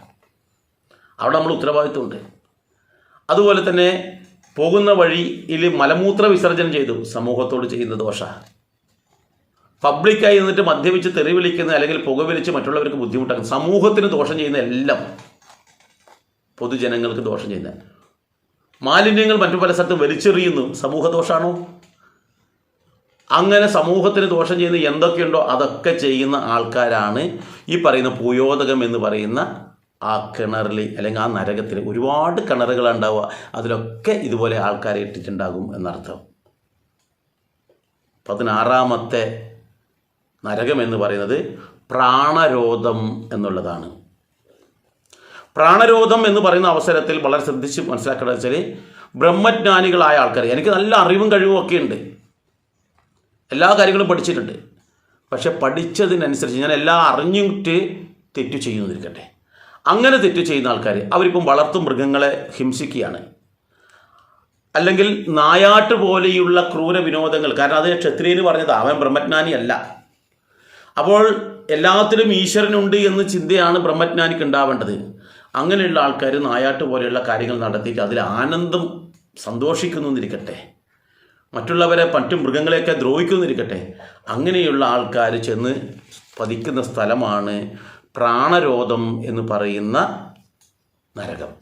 ഇവിടെ എത്തിച്ചേരുന്ന ആൾക്കാർക്ക് ബാണങ്ങൾ കൊണ്ട് ശരീരത്തിൽ മുറിവേൽപ്പിക്കുന്നു. തുടർന്ന് ഈ ശരീരഭാഗങ്ങൾ ഓരോന്നോരോന്നായിട്ട് വെട്ടി വെട്ടി വെട്ടി വെട്ടി മാറ്റുന്നു. ഇങ്ങനെ ഫുള്ളായി വെട്ടി മാറ്റിയെടുത്ത് ആ വേദന സഹിക്കാൻ പറ്റാതെ നമ്മൾ പൊളയുന്ന സ്ഥലത്ത് വീതി ആ എത്ര കാലമാണോ നമ്മുടെ ആ നരകയാതന ചെയ്യേണ്ടത് അതൊക്കെ നമ്മൾ അനുഭവിക്കണം. വീണ്ടും നമുക്ക് ശരീരം നശിക്കുമ്പോൾ വീണ്ടും വീണ്ടും ശരീരം തന്നുകൊണ്ടിരിക്കും എന്നുള്ളതും കൂടി നമ്മൾ മനസ്സിലാക്കുക. 17ാമത്തത് വിഷസനം എന്ന് പറയുന്ന ഒരു നരകമാണ്. ഇവിടെ ഗോവിനെ നശിപ്പിക്കുന്ന ഗോവിനെ കൊല്ലുന്ന ആൾക്കാർക്ക്, കാരണം അമ്മയുടെ സ്ഥാനമാണ് ഗോവിന് കൊടുത്തിട്ടുള്ളത്. എന്തുകൊണ്ട് അമ്മയുടെ സ്ഥാനം കൊടുത്തിരിക്കുന്നത്? ജനിച്ചു വീഴുന്ന കുട്ടി നിശ്ചിത കാലം മാത്രമല്ലേ അമ്മിഞ്ഞപ്പാൽ, സ്വന്തം അമ്മയുടെ പെറ്റമ്മയുടെ അമ്മിഞ്ഞപ്പാൽ കുടിക്കുന്നുള്ളൂ. പിന്നെ മരണം വരെ അവൻ കഴിക്കുന്നത് എന്ത് പാലാ? ആ ഗോവിൻ്റെതാണ്. അതുകൊണ്ട് തന്നെയാണ് ഗോവിനെ അമ്മയായിട്ട് സങ്കല്പിക്കുകയും ചെയ്യുന്നത്. അപ്പോൾ ആ ഗോവിനെ കൊന്ന് യാഗം നടത്തുന്നുണ്ട് ചില ആൾക്കാർ അറിയാതെ. ചില ആൾക്കാർ പറയാറുണ്ട്, നിങ്ങളുടെ ഗ്രന്ഥങ്ങളിൽ പറയുന്ന പശുവിനെ കൊന്നിട്ട് യാഗം നടത്തിയിട്ടുണ്ട്. പക്ഷേ ഇവിടെ പുരാണത്തിൽ, ഭാഗവതത്തിലും മറ്റുള്ള ഗ്രന്ഥങ്ങളിലെല്ലാം തന്നെ പറയുന്നത് വെച്ചാൽ പശുവിനെ കൊന്ന് യാഗം നടത്തുന്ന ആൾക്കാർ ചെന്ന് പതിക്കുന്ന സ്ഥലമാണ് വിഷസന്നം എന്ന് പറയുന്ന നരകം. അപ്പോൾ വിഷസന്നം എന്ന് പറയുന്ന നരകത്തിൽ ഇവർ ചെന്ന് പതിക്കും. അപ്പോൾ അവിടെ എത്തുന്ന സമയത്ത് എന്താണെന്ന് വെച്ചാൽ ഇവർക്ക് ഈ ചമ്മട്ടി കൊണ്ടുള്ള അടിയാണ്, ഏത് സമയത്തും ചമ്മട്ടി കൊണ്ടുള്ള അടിയാണ് അവർക്ക് കിട്ടുക. അതും മുള്ളു തറച്ചിട്ടുള്ള ചമ്മട്ടി കൊണ്ടാണ് അടിച്ച് പിടിക്കുന്നത്. അപ്പോൾ ഒരു കാരണവശാലും പശുക്കളെ കൊന്ന് യാഗം നടത്തുക എന്നല്ല, പശുവിനെ കൊന്ന് ഭക്ഷിക്കുന്നതും മഹാപാപമായിട്ട് ഹിന്ദുക്കൾ കാണാൻ കാരണവും ഈ ഒരു കാരണം തന്നെയാണ്. അടുത്തത് 18ാമത്തത് ലാലാപക്ഷം എന്ന് പറയുന്ന നരകമാണ്. ഇവിടെ കാമഭ്രാന്തന്മാർക്കുള്ള നരകമാണ് അവിടെ കിട്ടുന്നത്. കാരണം തൊട്ടതിനും പിടിച്ചതിനൊക്കെ സ്ത്രീ എന്നുമില്ല പുരുഷനെന്നില്ല, അവരോട് കൊണ്ടുപോയി പീഡനം നടത്തുക, അവരെ ബലാത്സംഗം ചെയ്യുന്നതൊക്കെ നമ്മൾ കണ്ടിട്ടില്ല. കാമഭ്രാന്തം കൊണ്ട്, കാമം കൊണ്ടാണ് പലതും ചെയ്യുന്നത്. അവിടെ അത് മാത്രമല്ല കേട്ടോ, അവരെ ഈ കാമത്തിൻ്റെ പേരിൽ ഈ ഒരു കാര്യം ചെയ്യുന്നത് മാത്രമല്ല, മറ്റുള്ളവരെ കൊല്ലുക കൂടി ചെയ്യുന്നുണ്ട്. ഈ കാമുകിയോടുള്ള കാമാസക്തി കൊണ്ട് സ്വന്തം അമ്മയുടെ തലവെട്ടിക്കൊണ്ട് പോകുന്ന മക്കൾ പോലുണ്ട്. അപ്പോൾ അങ്ങനെയുള്ള കാമഭ്രാന്തന്മാർക്ക് ചെന്ന് പതിക്കുന്ന സ്ഥലമാണ് ലാലാപക്ഷം എന്ന് പറയുന്ന നരകം. അപ്പോൾ ഇവിടെ എന്താണെന്ന് വെച്ചാൽ ഇവർക്ക് മറ്റു ഭക്ഷണമൊന്നും കിട്ടില്ല, ഇവർക്ക് കൊടുക്കുന്നത് രേതസ എന്ന് വെച്ചാൽ ഇവരുടെ ശുക്ലമാണ് കുടിക്കേണ്ടി വരുന്നത്. കാരണം ഇവൻ ആ ജീവിതത്തിൽ അത്രയും ശുക്ലം നഷ്ടപ്പെടുത്തിയല്ലേ. അപ്പോൾ അതുകൊണ്ട് തന്നെ ആ ശുക്ലം കുടിച്ചുകൊണ്ട് അവൻ അവിടെ കഴിയണം എന്നർത്ഥം. അടുത്തത് 19ാമത്തതാണ് സാരമേയാശനം എന്ന് പറയുന്ന നരകമാണ്. ഇത് നിരവധി ഉണ്ടാകും. കാരണം ഭാര്യയോടുള്ള ദേഷ്യത്തിൽ, ഭർത്താവിനോടുള്ള ദേഷ്യത്തിൽ, സമൂഹത്തോടുള്ള ദേഷ്യത്തിലൊക്കെ നമ്മൾ ചെയ്യുന്ന കാര്യങ്ങളാണ്. എന്താണ്? ഒന്ന് വീടിന് തീ വെക്കുക, നമ്മുടേതാവട്ടെ ഒരാളുടേതാവട്ടെ, വീടിന് തീ വെക്കുന്ന ആൾക്ക് അത് ഏറ്റവും വലിയ നരകത്തിൽ ചെന്ന് ചാടും. അതുപോലെ തന്നെ വിഷം കൊടുക്കുക, മക്കൾക്കെല്ലാം വിഷം കൊടുത്തിട്ട് പല ആൾക്കാരും ആത്മഹത്യ ചെയ്യുന്നില്ലേ. അതുപോലെ മറ്റുള്ളവരറിയാതെ വിഷം കലർത്തുക വെള്ളത്തിലോ മറ്റൊരു സമൂഹത്തിലൊക്കെ, ഇത് ഇന്നത്തെ കർഷകന്മാർ നിരവധി ആൾക്കാർ ചെയ്യുന്നുണ്ട്. പച്ചക്കറിയിലും മറ്റും കൃഷി ചെയ്യുമ്പോൾ അവർ വിഷം തളിച്ചിട്ടാണ് ഇത് കൃഷി ചെയ്യുന്നത്. അത് കഴിക്കുന്നതൊക്കെ ഇവർ വിഷം കൊടുക്കുകയാണ് ചെയ്യുന്നത്. ചിന്തിക്കണം. നമ്മൾ അറിയുന്നില്ല എന്ന് ചിന്തിക്കുന്നുള്ളൂ. അവർ അതുപോലെ അരിയിലും മറ്റു ഭക്ഷ്യവസ്തുക്കളിലെല്ലാം തന്നെ വിഷം കലർത്തുന്ന അല്ലെങ്കിൽ മായം ചേർക്കുന്നതാണ് ഈ വിഷം എന്ന് പറയുന്നത്. അപ്പോൾ അങ്ങനെയുള്ള ആൾക്കാർ ചെന്ന് പതിക്കുന്ന സ്ഥലമാണ് സാരമേയാശനം എന്ന് പറയുന്ന നരകം. ഇവിടെ ക്രൂരന്മാരായിട്ടുള്ള വലിയ വലിപ്പത്തിലുള്ള നായ്ക്കൾ നിറഞ്ഞു കിടക്കുക ചെയ്യുക. ആ പട്ടികൾ വിലസുന്ന അവിടത്തേക്കാണ് ഈ പറയുന്ന ആൾക്കാർ ചെന്ന് പതിക്കുക. അപ്പോൾ അത് കടിച്ച് കീറി നമ്മളെ ദേഹോപദ്രവം ചെയ്യും. അവിടെ നമ്മൾ കഴിക്കേണ്ടതും ഈ ചത്ത് കിടക്കുന്ന നായ്ക്കളുടെ പച്ച മാംസം നമ്മൾ കഴിക്കേണ്ടതായിട്ട് വരും എന്ന് പറയുന്നു. നമ്മൾ മനുഷ്യരായിരിക്കുന്ന സമയത്ത് നല്ലോണം സുഖിച്ചില്ല ഇങ്ങനെ പീഡനം നടത്തിയിട്ട്. അപ്പോൾ അവിടെ എത്തിക്കഴിഞ്ഞാൽ സുഖിക്കാൻ പറ്റുമോ? ഇവിടെ നമ്മൾ എല്ലാം നശിപ്പിച്ച് അല്ലെങ്കിൽ ഇങ്ങനെയുള്ള ക്രൂരതകളൊന്നും ചെയ്യാതെ ശ്രേഷ്ഠമായ തലത്തിൽ ജീവിച്ചാലോ അവിടെ എത്തിക്കഴിഞ്ഞാൽ ഇങ്ങനെയുള്ള നരകങ്ങളൊന്നും ഉണ്ടാകില്ല. ഇവിടെ നമ്മൾ സുഖിച്ചിട്ട് ഇവിടെ വെച്ചാൽ മറ്റുള്ളവരെ പീഡിപ്പിച്ചിട്ട് ഇവിടെ സുഖിക്കുന്ന അവസരത്തിലാണ് നമുക്ക് ഇത്തരത്തിലുള്ള നരകം അവിടെ ലഭിക്കുന്നത്. 20ാമത്തത് അവീജി എന്ന് പറയുന്ന നരകമാണ്. ഇതിന് പ്രധാനമായിട്ട് കള്ളസാക്ഷി പറയുന്ന ആൾക്കാരുണ്ട്. ഒന്നും കണ്ടിട്ടുണ്ടാവില്ല, യാഥാർത്ഥ്യം അറിഞ്ഞിട്ടുണ്ടാവില്ല. പക്ഷെ മറ്റുള്ളവരെ ഞാൻ സാക്ഷി പറഞ്ഞതുകൊണ്ട് മറ്റുള്ളവർക്ക് ദോഷം വരുന്നുണ്ടെങ്കിൽ അത് കള്ളസാക്ഷിയാണ്. കാരണം ഞാൻ കാണാത്ത കാര്യമാണ് പറയുന്നത്, കേൾക്കാത്ത കാര്യമാണ് പറയുന്നത്. അപ്പോൾ അങ്ങനെ സാക്ഷി പറയുന്ന ആൾക്കാരും സത്യം പാലിക്കാത്ത ആൾക്കാരും, വാക്ക് പറഞ്ഞാൽ വാക്ക് പാലിക്കാതെ, ഞാൻ ഇന്ന ദിവസം ഇന്ന് കാര്യങ്ങൾ ചെയ്തു തരാം, ഇത്ര മണിക്ക് ഇന്ന സ്ഥലത്ത് ഉണ്ടാകും, അതുപോലെ നിങ്ങൾക്ക് തരാനുള്ള സാധനം ഇന്ന ദിവസം ഞാൻ തരും എന്നൊക്കെ നമ്മൾ പറയും. ഇങ്ങനെ പറയുന്ന സമയത്ത് അത് ചെയ്തില്ല എന്നിരിക്കട്ടെ, സത്യം പാലിക്കാത്ത ആൾക്കാരും അതുപോലെ കള്ളസാക്ഷി പറയുന്ന ആൾക്കാരും ചെന്ന് പതിക്കുന്ന നരകമാണ് അവീജി എന്ന് പറയുന്ന നരകം. ഈ നരകത്തിൽ എന്താണെന്ന് അറിയോ? രൂക്ഷമായിട്ടുള്ള ഗന്ധമാണ്, നമുക്ക് സഹിക്കാൻ പറ്റാത്ത അത്ര നാറ്റം എന്ന് പറയാം. അപ്പോൾ അത് ഈ കടൽ തീര വരുമ്പോൾ ഈ ഗന്ധം നമ്മുടെ മൂക്കിൻ്റെ ഉള്ളിലേക്ക് അടിച്ച് കയറും എന്നാണ് പറയുന്നത്. അപ്പോൾ 100 യോജന ഉയരമുള്ള വലിയൊരു മലയുടെ മുകളിൽ നിന്നും നമ്മളെ ബന്ധനസ്ഥനാക്കിയിട്ട് താഴേക്ക് എടുത്തെറിയും. ഇത് അവീജി എന്ന് പറയുന്ന നരകത്തിലേക്ക് എടുത്തെറിയുന്ന പറയുന്നത്. അവിടെ വരുമ്പോൾ നമ്മുടെ ശരീരമാസകലും എല്ലും ഇതൊക്കെ പൊട്ടി നുറുങ്ങി എല്ലുകളിലൊക്കെ ശരീരം കുത്തി കയറി ആകെ ശരീരം അനക്കാൻ പറ്റാത്ത അവസ്ഥയുണ്ടാവുക. ആ അവസരത്തിലാണ് ഈ രൂക്ഷമായിട്ടുള്ള ഗന്ധവും നമുക്ക് ഉണ്ടാകുന്നത് എന്നർത്ഥം. അങ്ങനെ ഈ ഒടിഞ്ഞ് പൊടിയുന്ന അവസരത്തിൽ ശരീരം ഒന്നിനും കൊള്ളാത്ത അവസരത്തിൽ വീണ്ടും മറ്റൊരു ശരീരം എന്നിട്ട് വീണ്ടും ഇതേപോലെ അവിടെ ഇത് ആവർത്തിച്ചു കൊണ്ടിരിക്കും യമകിങ്കരന്മാരെന്ന് പറയുന്നു. അപ്പോൾ ആ വേദന സഹിക്കാണ്ടിരിക്കണമെന്ന് നമുക്ക് ആഗ്രഹമുണ്ടെങ്കിൽ നമ്മൾ ഒരിക്കലും കള്ളസാക്ഷി പറയാതിരിക്കുക, അതുപോലെ വാക്ക് പറഞ്ഞാൽ അത് പാലിക്കാനും നമുക്ക് കഴിയണം. ഇനിയോ അയപാനം എന്ന് പറയുന്ന നരകമാണ്. ഇത് കുറേ ആൾക്കാർ ഇന്ന് ഈ നരകത്തിൽ പോകാൻ സാധ്യത കുറവാണ്. എന്തുകൊണ്ടറിയോ? മദ്യം കുടിച്ച് കൂത്താടിയിട്ട് നടക്കുന്ന ആൾക്കാർക്കുള്ളതാണ്. എന്നാൽ ഇന്ന് ഒരുപാട് ആൾക്കാർക്ക് ഇന്ന് മദ്യപാനം നിർത്തിയിട്ട് നല്ല രീതിയിലേക്ക് വരുന്നുണ്ട്. അതുകൊണ്ടാണ് ഞാൻ അങ്ങനെ പറഞ്ഞത്. പക്ഷേ ഒരുപാട് പുതിയ തലമുറ അതിലേക്ക് വഴിതെറ്റി പോകുന്നുണ്ട്. പക്ഷെ മദ്യം കുടിച്ചിട്ട് ഇങ്ങനെ ഉത്തരവാദിത്തങ്ങൾ ചെയ്യാതെ മദ്യം കുടിച്ച് കൂത്താടി നടക്കുന്ന ആൾക്കാർ ചെന്ന് പതിക്കുന്ന ഈ അയപാനം എന്ന് പറയുന്ന നരകത്തിൽ എത്തിച്ചേരുന്ന ആൾക്കാർക്ക് ഇരുമ്പ് ഉരുക്കിയിട്ട് വെള്ളം പോലെയാക്കി ആ ചൂടോട് കൂടിയിട്ടുള്ള ലാവ നമ്മുടെ വായിലേക്ക് ഒഴിച്ചു തരും എന്നുള്ളതാണ് അവിടുത്തെ കിട്ടുന്ന ശിക്ഷ. ആലോചിച്ച് നോക്ക്. നമുക്ക് ഇരുമ്പ് ഉരുക്കി നമ്മൾ കൈകൊണ്ട് തുടങ്ങി, പിന്നെ വായിലേക്ക് ഒഴിച്ചാലുള്ള അവസ്ഥ എന്താണെന്ന് ആലോചിച്ച് നോക്ക്. ഇതാണ് അയപാനം എന്ന് പറയുന്ന നരകത്തിനെ കുറിച്ച് പറയുന്നത്. അടുത്തത് 22ാമത്തത് ക്ഷാരകർദമം എന്ന് പറയുന്ന നരകമാണ്. ഇതിൽ അഹങ്കാരികളുണ്ട്, അതുപോലെ തന്നെ സ്വയം പുകഴ്ത്തുന്ന ആൾക്കാരുണ്ട്. അഹങ്കാരികളും സ്വയം ഡംബ് പറഞ്ഞ് ഞാൻ വലിയവനാണെന്നൊക്കെ പറയുന്ന ആൾക്കാരുണ്ടല്ലോ. അങ്ങനെ സ്വയം പുകഴ്ത്തുന്ന ആൾക്കാർ മറ്റുള്ളവരെ പരിഹസിക്കും. അവൻ എന്നെക്കാളും താഴെയാണ്, അവൻ ഒന്നിനും കൊള്ളാത്തവനാണ്, അവൻ്റെ കഴിവുണ്ടെങ്കിലും ഇല്ലെങ്കിലും അവനെ മറ്റുള്ളവരെ പരിഹസിക്കുന്ന ആൾക്കാർ. ഇതൊക്കെ നമ്മുടെ ഇടയിൽ നിരവധി ആൾക്കാരുണ്ട് കേട്ടോ. ഇങ്ങനെയുള്ള ആൾക്കാർ, ഇങ്ങനെയുള്ള ആൾക്കാർ ചെന്ന് പതിക്കുന്ന സ്ഥലമാണ് ക്ഷാരകർദമം എന്ന് പറയുന്ന നരകം. അവിടെ എത്തിക്കഴിഞ്ഞാൽ ഈ പറയുന്ന പാവികളെ തലകീഴായി കെട്ടിത്തൂക്കും.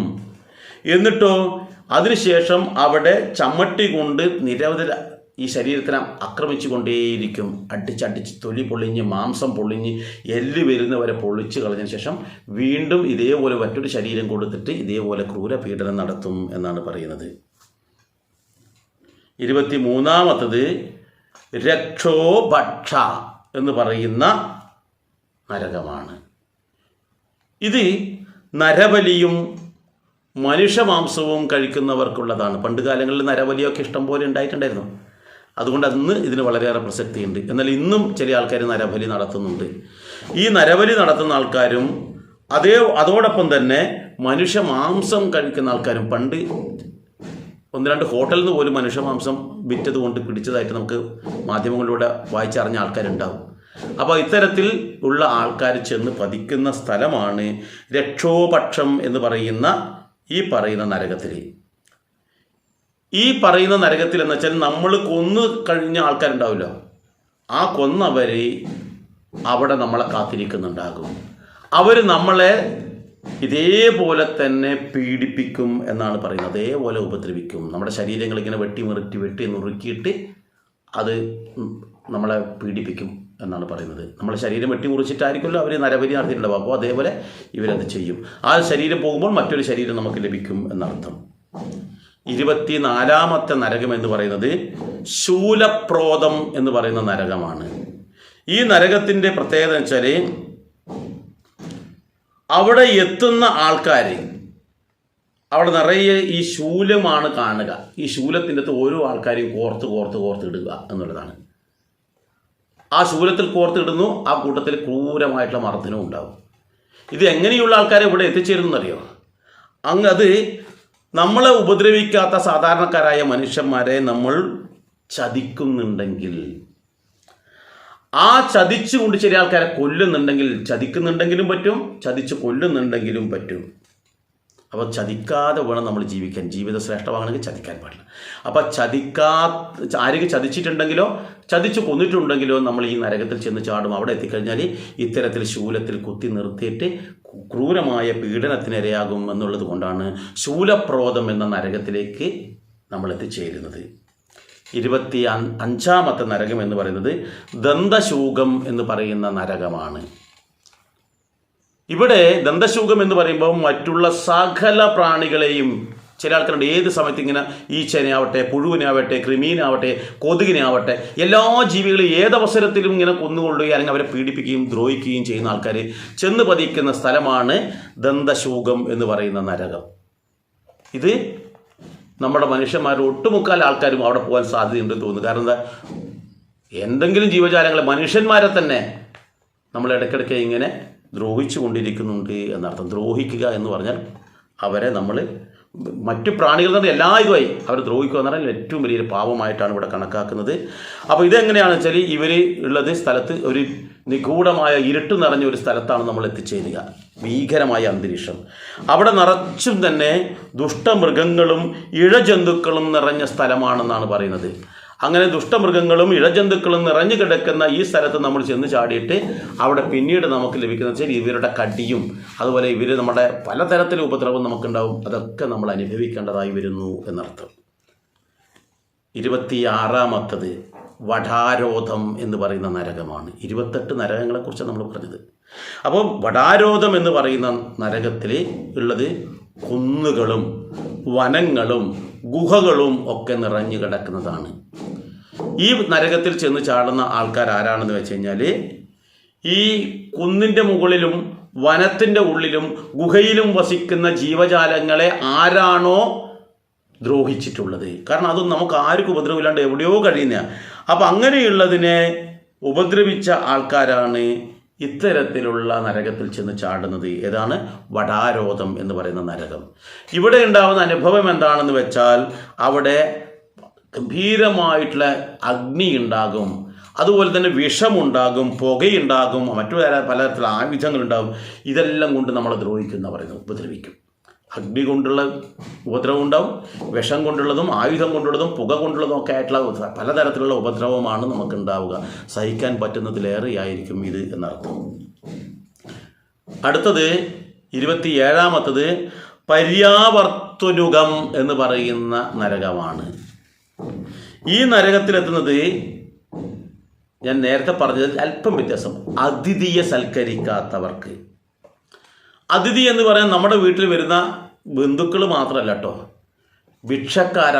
ആയാലും സന്യാസിമാരായാലും അതുപോലെ നമ്മളെ അന്വേഷിച്ച് എന്തെങ്കിലും കാര്യത്തിൽ നമ്മുടെ വീട്ടിലേക്ക് വരുന്ന എല്ലാ ജീവജാലങ്ങളും, പട്ടിയാവട്ടെ പൂച്ചയാവട്ടെ എന്തോ ജീവജാലങ്ങളാണോ നമ്മുടെ വീട്ടിൽ നമ്മുടെ ആ അതിർത്തിക്കുള്ളിൽ വരുന്നത്, അതെല്ലാം നമ്മുടെ അതിഥികളാണ്. അവരെ നമ്മൾ ഉപദ്രവിക്കാൻ പാടില്ല. ഒരു പാമ്പ് വന്നിരിക്കട്ടെ, നമ്മളതിനെ മെല്ലെ പുറത്താക്കുക എന്നല്ല, അതിനെ ഉപദ്രവിക്കാൻ പാടില്ല. അങ്ങനെ അതിഥികളെ നമ്മൾ സൽക്കരിക്കാൻ പറ്റുമെങ്കിൽ സൽക്കരിക്കാൻ പറ്റില്ലെങ്കിലും ഉപദ്രവിക്കരുത് എന്നർത്ഥം. അപ്പോൾ സൽക്കരിക്കാൻ പറ്റാത്തതും അതുപോലെ ഉപദ്രവിക്കുന്നതുമായിട്ടുള്ള, സൽക്കരിക്കാതെ, കാരണം ശ്രേഷ്ഠന്മാരായ അതിഥികളാണെങ്കിൽ അവരെ സൽക്കരിക്കാൻ പറ്റിയിട്ടില്ല. കാരണം നമുക്കറിയാം, ശങ്കരാചാര്യ വന്ന സമയത്ത് ഒരു നെല്ലിക്ക ഉണ്ടായിട്ടുള്ള ആ നെല്ലിക്ക കൊടുത്തിട്ട് സൽക്കരിച്ചതായിട്ട് നമുക്കറിയാം, ഒരമ്മ കൊടുത്തത് ശങ്കരാചാര്യർക്ക്. അപ്പോൾ അത്തരത്തിൽ നമ്മൾ ചെയ്തിട്ടില്ല എങ്കിൽ, അല്ലെങ്കിൽ ഇത്തരം വരുന്ന ആൾക്കാരെ ഉപദ്രവിക്കുകയാണെങ്കിൽ അവർ ചെന്ന് ചാടുന്ന സ്ഥലമാണ് ഈ പറയുന്ന നരകം. അവിടെ എത്തിച്ചേരുന്ന നമ്മുടെ അവസ്ഥ എന്താ വെച്ചാൽ, ഈ പാവികൾ അവിടെ എത്തിക്കഴിഞ്ഞാൽ കാക്കയും കഴുകനും കൂടി ആദ്യം കണ്ണുകൾ കൊത്തിപ്പറിക്കുമെന്നാണ് പറയുന്നത്. പിന്നെ ഈ ശരീരമാസകലം ഇത്തരം ജീവജാലങ്ങൾ കൊത്തിപ്പറിച്ച് നമ്മളെ പ്രാണൻ പോകുന്നത് വരെ, പ്രാണൻ പോകില്ല, നമ്മുടെ ശരീരത്തിൻ്റെ പൂർണ്ണമായ ഈ മാംസവും ഇല്ലാതാകുന്നത് വരെ അതിദാരുണമായിട്ടുള്ള ശിക്ഷ അവിടെ നിന്ന് ലഭിക്കും. ഇതായിക്കഴിഞ്ഞാൽ വീണ്ടും ഇതേപോലൊരു ശരീരം കിട്ടിയിട്ട് വീണ്ടും ഈ ശിക്ഷ കഴിയുന്നത് വരെ ഇങ്ങനെ അനുഭവിക്കണമെന്ന് പറയുന്നു. ഏറ്റവും അവസാനം എന്ന് പറയുന്നത് സൂചിമുഖം എന്ന് പറയുന്ന നരകമാണ്. ഈ സൂചിമുഖം എന്ന് പറയുന്ന ആൾക്കാർ എന്താ വെച്ചാൽ, നമ്മൾ കടം വാങ്ങിച്ചിട്ടും അത് തിരിച്ചു കൊടുത്തില്ല. വസ്ത്രമാവട്ടെ, പണമാകട്ടെ, ആഭരണമാകട്ടെ, എന്തായാലും വാങ്ങിച്ചത് തിരിച്ചു കൊടുത്തില്ല. അങ്ങനെ തിരിച്ചു കൊടുക്കാത്ത ആൾക്കാർക്ക്, അതുപോലെ തന്നെ എനിക്ക് നല്ല കഴിവുണ്ട്, ഈ കഴിവുണ്ടായിട്ടും ആ കഴിവിനനുസരിച്ച് നമ്മൾ പെരുമാറുന്നില്ല. പക്ഷെ അതിന് നമ്മൾ അഹങ്കരിക്കുകയും ചെയ്യുന്നുണ്ട്. പെരുമാറുന്നില്ല, അതിനനുസരിച്ച് നമ്മൾ അഹങ്കരിക്കുകയും ചെയ്യുന്നു. അതോടൊപ്പം നമ്മൾക്ക് ആവശ്യത്തിന് സമ്പത്തുണ്ടായിട്ട് പിശുക്കിയിട്ടാണ് നമ്മൾ ജീവിക്കുന്നത്. ഒന്നും വേണ്ടെന്ന കാര്യങ്ങൾ കൃത്യമായി ചെയ്യുന്നില്ല. ഇങ്ങനെയുള്ള ആൾക്കാരൊക്കെ തന്നെയാണ് ഈ പറയുന്ന സൂചിമുഖം എന്ന് പറയുന്ന നരകത്തിൽ ചെന്ന് ചാടുക. ഏതൊക്കെയാണ്? അഹങ്കാരമുള്ളവർ, അതുപോലെ തന്നെ കഴിവുണ്ടായിട്ടും അത് ചെയ്യാത്ത ആൾക്കാർ, കടം വാങ്ങിച്ചിട്ട് തിരിച്ചു കൊടുക്കാത്ത ആൾക്കാർ, പിശുക്ക് കാണിക്കുന്ന ആൾക്കാർ, ഇവരൊക്കെ ചെന്ന് ചാടുന്ന സ്ഥലമാണ് സൂചിമുഖം എന്ന് പറയുന്നത്. ഇതിലെന്താണെന്ന് വെച്ചാൽ, വജ്രസൂചികൾ പോലെ കൂർത്തമൂർത്ത ആ മുനയുള്ള ആ സൂചികൾ നിറഞ്ഞു കിടക്കുന്ന ഒരു ഗുഹാകവാടത്തിലൂടെ ആ സൂചിമുഖം എന്ന് പറയുന്ന ആ നരകത്തിലേക്ക് എത്തിച്ചേരുന്നു. അവിടെ എത്തിച്ചേർന്ന് കഴിഞ്ഞാൽ കാല കിങ്കരന്മാർ ഇവരെ ക്രൂരമായിട്ട് ചമ്മട്ടി കൊണ്ടും, അതും കൂർത്തമൂർത്ത സൂചി മുനകൾ കൊണ്ടുള്ള ചമ്മട്ടികൾ കൊണ്ട് അവരെ പ്രഹരിക്കുന്നു എന്നാണ് പറയുന്നത്. അപ്പോൾ നമ്മൾ മനസ്സിലാക്കേണ്ടത് അറിയോ, ഞാനിപ്പോൾ നിരവധി നരകത്തെക്കുറിച്ച് ഇവിടെ പറഞ്ഞു. ഇതെല്ലാം നമ്മുടെ കുട്ടികൾക്ക് നമ്മൾ പറഞ്ഞു കൊടുത്തു കഴിഞ്ഞാൽ, അല്ലെങ്കിൽ ഇതൊക്കെ നമ്മൾ പ്രചരിപ്പിക്കുന്നത് അന്ധവിശ്വാസമല്ലേ എന്ന് നമ്മൾ പലരും പറയും. പക്ഷേ ഇത് നമ്മുടെ പുരാണം എന്ന് പറയുന്നത് നമ്മുടെ മനുഷ്യനെ നന്മയിലേക്ക് കൊണ്ടുപോകാനുള്ളതാണ്, ശ്രേഷ്ഠതയിലേക്ക് കൊണ്ടുപോകാനുള്ളതാണ്. അതുകൊണ്ട് തന്നെയാണ് നമ്മുടെ പുരാണത്തിൽ, ഒരുവിധം എല്ലാ പുരാണത്തിലും നരക വർണ്ണന വളരെ ഭംഗിയായി കൊടുത്തിട്ടുള്ളത്. കാരണം നമ്മൾ തെറ്റ് ചെയ്യുന്നവർ അത് ചെയ്യാതിരിക്കണം, എല്ലാ മൃഗങ്ങളോടും സ്നേഹം കാണിക്കണം, അതിഥിയായാലും വീട്ടിൽ വരുന്ന ആരോടും നമ്മൾ സ്നേഹത്തോടു കൂടി പെരുമാറണം, മാതാപിതാക്കളെ നമ്മൾ ബഹുമാനിക്കണം, ഗുരുജനങ്ങളെ ബഹുമാനിക്കണം, ആരെയും പറ്റിക്കാൻ പാടില്ല, ആരുടെയും സ്വത്ത് തട്ടിയെടുക്കാൻ പാടില്ല. ഇങ്ങനെയുള്ള കാര്യങ്ങൾ ചെയ്ത്, അതുപോലെ തന്നെ എല്ലാവർക്കും സേവ ചെയ്യണം, സമൂഹത്തിനോട് പോലും നമ്മൾ സേവ ചെയ്യണം എന്ന് നമുക്ക് പറഞ്ഞു തരുന്നത് എന്തിനാ? ഇതെല്ലാം നമ്മൾ ചെയ്യുമ്പോൾ നമ്മൾ ശ്രേഷ്ഠന്മാരായിത്തീരും. നമ്മൾ ഒരിക്കലും തെറ്റ് ചെയ്യാത്തവരായിത്തീരും. തെറ്റ് ചെയ്യാൻ നമുക്ക് ഭയമാണ്. കാരണം ഇങ്ങനെയുള്ള സ്ഥലത്ത് നമ്മൾ പോയി പതിക്കുമല്ലോ എന്ന് കരുതിയിട്ട് നമ്മൾ തെറ്റ് ചെയ്യില്ല. നമുക്കറിയാലോ, ഇപ്പോൾ നമ്മൾ കഞ്ചാവ് നമ്മൾ ധൈര്യത്തിൽ വിൽപ്പന നടത്തില്ല, അല്ലെങ്കിൽ ഉപയോഗിക്കില്ല. കാരണം എന്താ? ഇത് ഉപയോഗിച്ച് കഴിഞ്ഞാൽ ജയിലിൽ കിടക്കേണ്ടി വരുമെന്നുള്ള ഒരു ശിക്ഷ നമുക്ക് ഓർമ്മ വരുമ്പോൾ നമ്മളത് ചെയ്യില്ല. ഒരു പെൺകുട്ടിയോട് നമ്മൾ അപമര്യാദയായി പെരുമാറിക്കഴിഞ്ഞാൽ, അല്ലെങ്കിൽ പെൺകുട്ടിയെ പീഡിപ്പിക്കാൻ ശ്രമിച്ചു കഴിഞ്ഞാൽ അവൻ ജയിലിലാകും. ഒരാളെ കൊന്നു കഴിഞ്ഞാൽ നമ്മളെ തൂക്കിക്കൊല്ലും എന്നൊരു ഭയം നമുക്കുണ്ടെങ്കിൽ നമ്മളത് ചെയ്യില്ല. അതുപോലെ ഇത്തരം തെറ്റുകുറ്റങ്ങൾ ചെയ്യാതിരിക്കാൻ വേണ്ടി ആചാര്യന്മാർ, നമ്മുടെ ഋഷീശ്വരന്മാർ നമുക്ക് പറഞ്ഞു തന്നിട്ടുള്ള ഒരു വിശ്വാസമാണ്, അല്ലെങ്കിൽ ഒരു ജീവിതത്തിൽ നടപ്പിലാക്കേണ്ടുന്ന ഒരുപിടി കാര്യങ്ങളാണ് ഈ പറയുന്ന നരകയാതനയിലൂടെ നമുക്ക് പറഞ്ഞു തരുന്നത്. അതുകൊണ്ട് എന്താ, നമ്മൾ ഇത്തരം തെറ്റുകൾ ചെയ്യാതിരിക്കും. ഇത്തരം തെറ്റുകൾ നമ്മൾ ചെയ്യില്ല. അങ്ങനെ ചെയ്യാതിരിക്കുമ്പോൾ എന്തായി, നമ്മുടെ നാട് നല്ല സുന്ദരമായ നാടായിത്തീരും. ഇത് മറ്റുള്ള മതസ്ഥരൊക്കെ പറയുന്നത് വെച്ചാൽ, നിങ്ങൾ ഇതിപ്പോൾ ഇവിടെ ചെയ്യാൻ പാടില്ല, പക്ഷെ അവിടെ പോയാൽ ചെയ്യാമെന്നാണ്. ഇവിടെ പരസ്ത്രീ ബന്ധത്തിൽ ഏർപ്പെടാൻ പാടില്ല പറയും, പക്ഷെ നിങ്ങൾ അവിടെ പോയി കഴിഞ്ഞാൽ 100 ഹൂറിമാരെ കിട്ടും എന്ന് പറയും. കാരണം അത് പരസ്ത്രീകളാണ്. പക്ഷേ ഇവിടെ പറഞ്ഞാൽ അങ്ങനെ ഒരു തെറ്റും ചെയ്യാൻ പാടില്ല. അങ്ങനെ തെറ്റ് ചെയ്താൽ അതിനേക്കാൾ ക്രൂരമായിട്ട് പീഡനം അവിടെ കിട്ടും. കാരണം നീ ഇവിടെ അർഹതയില്ലാത്ത ഒരു സ്ത്രീയെ കാമിച്ചു പോയാൽ അല്ലെങ്കിൽ അതിനെ പീഡിപ്പിച്ചു പോയാൽ അവിടെ ചുട്ടുപഴുത്ത ഇരുമ്പാകുന്ന ഒരു സ്ത്രീ രൂപത്തിന് നിനക്ക് ആലിംഗനം ചെയ്യേണ്ടി വരുമെന്ന് പറയുമ്പോൾ അവന് ഭയമായി. അങ്ങനെ നമ്മുടെ മനുഷ്യന്മാർ സാധാരണയായ ഹിന്ദു ജനങ്ങളെ അല്ലെങ്കിൽ സജ്ജനങ്ങളെ ബോധവൽക്കരിച്ച് തെറ്റ് ചെയ്യുന്നത് ഇല്ലാതാക്കാൻ വേണ്ടിയാണ് ഇത്തരത്തിൽ 28 നരകങ്ങളെക്കുറിച്ച് പറഞ്ഞിട്ടുള്ളത്. ഇത് എല്ലാ തരത്തിലുള്ള പാപകർമ്മങ്ങൾ ചെയ്യുന്ന സമൂഹത്തിന് പോലും ഒരു ദോഷവും ചെയ്യാത്ത ശ്രേഷ്ഠന്മാരായ ആൾക്കാരുണ്ടാവാൻ വേണ്ടിയിട്ടാണ് ഇത്തരത്തിലുള്ള കാര്യങ്ങൾ പറയുന്നത്. അതുകൊണ്ട് നമ്മൾ ആലോചിച്ച് നോക്കൂ, നമ്മൾ പുണ്യഗ്രന്ഥങ്ങൾ അങ്ങനെ ആരും തന്നെ ഇങ്ങനെ വായിച്ചിട്ടുണ്ടാവില്ല. പക്ഷേ നമ്മുടെ മാതാപിതാക്കളും ഗുരുജനങ്ങളും ഇത്തരം കാര്യങ്ങൾ ചെറിയ കുട്ടികൾക്ക് മടിയിലിരുത്തി പറഞ്ഞതുകൊണ്ട് തന്നെയാണ് ഹിന്ദു വിഭാഗത്തിൽ ക്രൂരന്മാരായ ആൾക്കാർ വളരെ കുറവ്. ഭാരതത്തിൽ ഏറ്റവും കൂടുതൽ ഉള്ളത് ഹിന്ദുക്കളാണെങ്കിലും ഏറ്റവും കൂടുതൽ കുറ്റകൃത്യങ്ങൾ ചെയ്യുന്നത് ഹിന്ദു വിഭാഗത്തിൽ വളരെ കുറവാണ്. നമുക്കറിയാം, പത്രം എടുത്ത് നോക്കിക്കഴിഞ്ഞാൽ തീവ്രവാദം, ഭീകരവാദം, പീഡനം, മോഷണം, ലഹരിക്കടത്ത് ഇങ്ങനെയുള്ള എല്ലാം തന്നെ പ്രതികളാകുന്നത് ആരാ? ഈ പറയുന്ന മതഗ്രന്ഥം മുറുക്കെ പിടിച്ച് നടക്കുന്ന ആൾക്കാരാ. എന്നാൽ ഈ മതഗ്രന്ഥം മുറുക്കെ പിടിക്കുന്നില്ല ഈ ആചാര്യന്മാരായ ആൾക്കാരും മാതാപിതാക്കളും പറഞ്ഞു കേട്ട് മാത്രം വളരുന്ന സാധാരണക്കാരായ സജ്ജനങ്ങൾ അവർ ശ്രേഷ്ഠന്മാരായി തീരുന്നു. കാരണം എന്താ? ഈ ഒരു ഭയം. ഇത്തരത്തിലൊരു ഭയമാണ് നമുക്ക് വേണ്ടത്.